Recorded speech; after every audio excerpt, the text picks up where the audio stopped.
ஆகாயம் கடந்து பறக்க யாருக்குத்தான் ஆசை இருக்காது. ஆனால் அப்படிப்பட்ட விமான சத்தம் கூட கேட்டிராத ஒரு குக்கிராமத்தில் பிறந்தவர் தன் திறமையால் போர் விமான தளவாட மாதிரிகளை செய்து அசத்திக் கொண்டிருக்கிறார். புதுக்கோட்டை மாவட்டம் திருமயம் தாலுகா குறிஞ்சிப்பட்டி என்ற கிராமத்தை சேர்ந்த திரு SP ராமு, திருமதி ஆனந்தவல்லி இவர்களுக்கு மகனாக பிறந்த திரு ஆனந்தராஜ் அவர்கள் தனது பள்ளி வாழ்க்கையை தனது கிராமத்திலேயே தொடர்ந்த இந்த சிறுவனது மனதில் இராணுவ தளவாடங்கள் மீது மட்டற்ற காதல் உருவாகியது. தனது டிப்ளமோ மெக்கானிக்கல் படிப்பை ராயவரம் சுப்பிரமணியன் பாலிடெக்னிக் கல்லூரியில் முடித்த பின்பு விமானப்படையில் சேர்ந்து தனது தாய் நாட்டிற்கு கடமையாற்ற வேண்டும் என்ற நெடுங்கால கனவோடு வாழ்ந்து வந்தார் ஆனந்தராஜ். தனக்குள் இருந்த எண்ணத்தை வண்ணம் தீட்டி தன்னிடம் இருந்த சார்ட் பேப்பரை வைத்து இராணுவ தளவாடங்கள் மாதிரியை செய்ய முயற்சி செய்தார். தன்னுடைய ஆர்வமும் இராணுவ ஆசைகளையும் ஒன்று சேர்த்து இந்திய இராணுவ விமானங்கள், இந்திய இராணுவ கப்பல்கள், ஹெலிகாப்டர்கள்,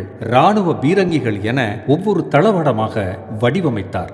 இந்திய இராணுவத்தில் புதிதாக சேர்க்கப்பட்ட ரஃபேல், தேஜஸ், அட்வான்ஸ் மீடியம் காம்பாக்ட் ஏர்கிராப்ட் போன்ற விமானங்களின் மாதிரியையும் செய்து அசத்தினார். ஒரு கட்டத்தில் இவரது படைப்புகள் சிறிது சிறிதாக இவரது சொந்த ஊர் மக்களுக்கு தெரிய வர அனைவரும் இவரை வியந்து பாராட்டினர். பிறகு பத்திரிகை, தொலைக்காட்சி என பிரபலமடைய ஆரம்பித்தார் ஆனந்தராஜ். இவரது படைப்புகளை பார்த்து வியந்த புதுக்கோட்டை மாவட்ட ஆட்சித்தலைவர் மதிப்பிற்குரிய உமா மகேஸ்வரி அவர்கள் இவரது திறமையை பாராட்டி மாவட்ட நிர்வாகம் சார்பாக சுதந்திர தின கொண்டாட்டத்தில் இவரது படைப்புகளை காட்சிப்படுத்த அனுமதி வழங்கினார்.